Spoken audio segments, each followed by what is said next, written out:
வரலாற்றில் இன்று நமது தேசிய கீதம் முதலாக பாடப்பட்ட தினம் 1911ஆம் ஆண்டு டிசம்பர் 27 அன்று கூடிய இந்திய தேசிய காங்கிரசின் வருடாந்திர மாநாட்டில் நமது தேசிய கீதம் ஜனகண மன முதலாக பாடப்பட்டது.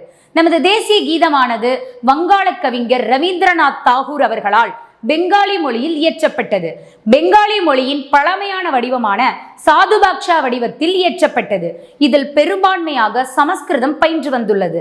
பாரத பாக்கியவி தாதா என்ற 5 வசனங்களை கொண்ட கவிதையில் முதல் வசனமானது இந்திய தேசிய கீதமாக ஏற்றுக்கொள்ளப்பட்டது.